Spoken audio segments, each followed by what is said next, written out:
Hi అండి. నమస్తే. Welcome back to my channel Mokshi vlogs. ఎలా ఉన్నారండి? అందరూ బాగున్నారా?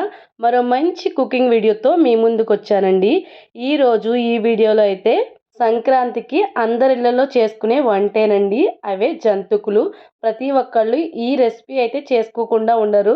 జంతుకులైతే పిల్లలకి చాలా ఇష్టంగా తింటారు కదా! పాతకాలం పద్ధతిలోనే అంటే మన పెద్దవాళ్ళు చేసే పద్ధతిలోనే ఈ జంతికలు క్రిస్పీగా, టేస్టీగా ఎలా వస్తాయో ఈ వీడియోలో మీతో షేర్ చేసుకుంటాను. ముందుగా ఈ జంతికల కోసమైతే పిండైతే ప్రిపేర్ చేసుకోవాలి కదండీ! పిండి కోసమైతే ఇక్కడ కేజీ బియ్యం, అర కేజీ పచ్చిశనగపప్పు అయితే వేసి ఆడించారండి. కేజీ బియ్యంలోకి అర కేజీ పచ్చిశనగపప్పు వేసి ఆడించి పక్కన పెట్టారు. మనకిక్కడ ఇది శనగపిండిలాగే కనిపిస్తుంది. అంతేనండి, పచ్చిశనగపప్పు, బియ్యం వేసి ఆడించి అయితే పక్కన పెట్టుకున్నాం అన్నమాట. ఇంక దీంట్లో ఏమీ వేయవలసిన అవసరం అయితే లేదు. ఇది పాతకాలంలో చేసే పద్ధతే. అయితే ఇక్కడైతే ఒక అర లీటర్ పైనే వాటర్ అయితే ఇలా మరిగించుకుంటున్నాం అన్నమాట. వేడి వేడి నీళ్ళు వేసుకుంటే మనకి జంతుకులనేవి గుల్లగా వస్తాయండి. అదే చన్నీళ్ళతో చేసుకుంటే మాత్రం కొంచెం గట్టిగానే ఉంటాయి. ఎంత బాగా చేసుకున్నా కొద్దిగా గట్టిదనం అనేది ఉంటుంది. ఇలా వేడి నీళ్ళతో కలుపుకొని చేసుకుంటే మనకి జంతికలు గుల్లగా చాలా బాగా వస్తాయి.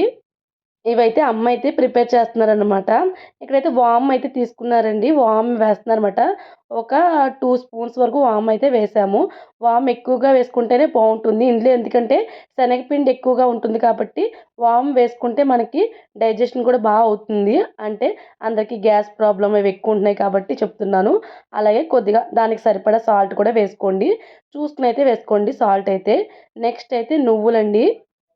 నువ్వులైతే ఒక 150 గ్రామ్స్ వరకు వేసామండి నువ్వులు. నువ్వులు ఎంత ఎక్కువ వేసుకుంటే జంతికలు టేస్ట్ అంత బావుంటాయి. నువ్వులు వేసుకుంటే హెల్త్‌కి కూడా మంచిది కాబట్టి ఇలా నువ్వులైతే వేస్తున్నాం అన్నమాట. పిల్లలు తింటారు కాబట్టి ఇలా నువ్వులతో అయితే చేస్తున్నాం. ఎవరికైనా పంచిపెట్టేవైతే మామూలుగానే చేసుకుంటాం. మన ఇంట్లోకైతే ఇలా నువ్వులతో చేసుకోండి. టేస్ట్ చాలా బావుంటాయి. బయటికి పంచిపెడతాకి నువ్వులతో చేసినవి ఇస్తే త్వరగా తీసుకోరు కదండీ! అందుకనేసి బయటికి ఇచ్చేవైతే మామూలుగా చేసుకుంటే సరిపోతుంది. ఇవైతే ఒకసారి అంతా ఇలా కలిపేసుకొని, ఇప్పుడు మనం వేడి నీళ్ళు మరగబెట్టి పక్కన పెట్టుకున్నాం కదా! అవి కొద్ది కొద్దిగా వేసుకొని గరిటెతో అయితే కలుపుకోండి. వేడి నీళ్ళు కాబట్టి చాలా జాగ్రత్తగా అయితే చూసుకొని అయితే వేసుకోండి. అంటే మరిగిన నీళ్ళు కాబట్టి త్వరగా కాలుతాయి కాబట్టి కొంచెం చూసుకొని అయితే వేసుకోండి. ఇలా వేడి నీళ్ళు వేసుకొని గరిటెతో అయితే కలుపుకోండి ఫస్ట్ అయితే. అవి చల్లారిన తర్వాత మళ్ళీ మనం అంతా కలుపుకొని ముద్దగా చేసుకోవచ్చు. ఇలా కొద్ది కొద్దిగా వేసుకుంటే సరిపోతుంది. ఇలా కొద్ది కొద్దిగా అన్నీ వేసుకొని బాగా కలుపుకున్న తర్వాత కొంచెం చల్లారిన తర్వాత అయితే చెయ్యి పెట్టి ముద్దలా చేసుకోండి. లూజ్‌గా కాకుండా అలానే మరీ గట్టిగా కాకుండా ఇలా ముద్దయ్యేలా చేసుకొని అయితే పక్కన పెట్టుకోండి. ఇలా అంతా కలిపేసుకొని పక్కన పెట్టుకున్న తర్వాతయితే, మనం జంతికలు పుడక అంటారు కదండీ! ఇలా జంతికల పుడక ఒకటి తీసుకొని, మనం జంతికలు వేసుకునే జాలి ఒకటి పెట్టుకోండి. మనకు కావాల్సినవి ఉంటాయి. స్టార్స్ గానీ, ఏదైనా పెట్టుకోవచ్చు. నేను మామూలుగా జంతికలు వేసుకునేదే పెట్టుకున్నాము. పెట్టుకొని ఇలా ముద్దల్లా చేసుకొని అందులో పెట్టేసుకోవడమే జంతికల పుడకలో. ఇలా ఈ జంతికల పుడకలో పిండి పెట్టుకునేటప్పుడైతే కొద్దిగా వాటర్ వేసుకొని అంటే ఆ జంతికల పుడక్కి కొంచెం వాటర్ వేసుకొని తడి చేసుకొనైతే పెట్టుకోండి. మనకి జంతిక వేసేటప్పుడు లూజ్‌గా వస్తుంది. లేదా టైట్‌గా ఉండి వేయలేమన్నమాట. ఇప్పుడైతే స్టవ్ ఆన్ చేసి డీప్ ఫ్రైకి సరిపడా ఆయిల్ అయితే పెట్టుకోండి. డీప్ ఫ్రైకి సరిపడా ఆయిల్ పెట్టుకొని ఆయిల్ హీట్ ఎక్కే లోపైతే ఇలా చిన్న చిన్న జంతికలు వేసుకోవాలనుకున్న వాళ్ళు పెద్ద గరిటె ఒకటి తీసుకొని ఆ గరిటెలో చిన్న చిన్న జంతికల్లా వేసుకోవాలి. లేదు, మేము డైరెక్ట్‌గా పెద్దది ఒకే జంతిక వేద్దాము అనుకుంటే, డైరెక్ట్‌గా స్టవ్ మీద మనం పాన్ మీద అయితే వేసేసుకోవచ్చు. లేదంటే ఇలా సింపుల్‌గా చిన్న చిన్న జంతికలు వేసుకోవచ్చు.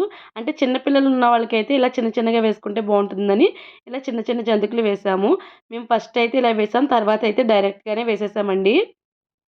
మనకిలా ఒకటి ఒకటి వేయాలన్నా చాలా టైం పడుతుంది. అందుకని మేము ఇంక డైరెక్ట్‌గా కూడా వేసేసుకున్నాం. ఫస్ట్ కొన్నయితే ఇలా వేసామన్నమాట. ఇలా చిన్నగా వేసుకుంటే ఏమవుతుందంటే పిల్లలు స్కూల్ పట్టుకెళ్ళడానికి లంచ్ బాక్స్‌లో అంటే స్నాక్స్ కింద పెట్టడానికి వాళ్ళకి బావుంటుందని ఇలా చిన్న జంతికలైతే వేసాము. ఇందులో అయితే 3 జంతికలైతే పట్టేసాయండి. చిన్న చిన్నగా ఒక జంతికల పుడకలో వేసింది 3 జంతికలైతే వచ్చాయన్నమాట చిన్నవైతే. మనం పెద్దది వేసుకోవాలనుకుంటే ఒకటే పెద్దదిగా వేసేసుకోవచ్చు. మనకి మొత్తం ఆ కడాయి అంతా వచ్చేస్తుంది. చూస్తున్నారు కదా! ఇలా కలర్ చేంజ్ అయిన తర్వాత ఒకసారి అన్నీ కూడా తిరగవేసుకొని అన్నీ తీసేసుకోవడమేనండి. త్వరగానే ఎగిపోతాయి. మనం ఫ్లేమ్ కూడా హై ఫ్లేమ్‌లోనే పెట్టుకోవాలి.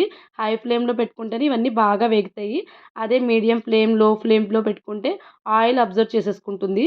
చూస్తున్నారు కదా! ఇలా కలర్ చేంజ్ అయిన తర్వాత ఇలా ఒక జాలీ గిన్నె ఉంటుంది కదా! మనకు నూనె కిందకి దిగిపోతుంది కదా! అలాంటి గిన్నె ఒకటి పెట్టుకొని అందులో వేసేసుకోవడమే. ఇప్పుడైతే గ్యాస్ మీద చేసుకుంటున్నాం కానీ మా చిన్నప్పుడైతే పుల్లల పొయ్యి మీద చేసేవారు. పుల్లల పొయ్యి మీద చేసిన టేస్ట్ దేనికి రాదు. అది కూడా నైట్ టైం అయితే మొదలుపెట్టేవారు. ఈ జంతికలు అయ్యేటప్పటికి 12 అలా అయ్యేది. మా చిన్నప్పుడైతే అలా చేసేవారు. ఇప్పుడైతే ఈజీగానే చేసేసుకుంటున్నాం గానీ, ఇలా అయితే మా జంతికలైతే రెడీ అయిపోయాయండి. చూసారు కదా! చాలా సింపుల్‌గా అయితే జంతికలు రెడీ చేసేసుకోవచ్చు. మనకి శనగపిండి వేసుకునే టేస్ట్ దేనికి రాదు. శనగపిండి అలాగే బియ్యం వేసి అయితే చేసుకున్నామన్నమాట. 2 క్యాన్‌లయితే అయిపోయాయన్నమాట ఈ జంతికలైతే. ఇది చూస్తున్నారు కదా! చాలా కలర్‌ఫుల్‌గా కనిపిస్తున్నాయి. కరకరలాడుతూ చాలా బావుంటాయండి. మీరు కూడా ఇలా ట్రై చేసి ఎలా వచ్చాయనేది కామెంట్ చేయండి. ఈ వీడియో గనుక మీకు నచ్చినట్లయితే ప్లీజ్ లైక్ చేయండి, షేర్ చేయండి, సబ్స్క్రైబ్ చేసుకోండి. రేపు మరో మంచి వీడియోతో మీ ముందుంటాం. అంతవరకు బాయ్ అండి.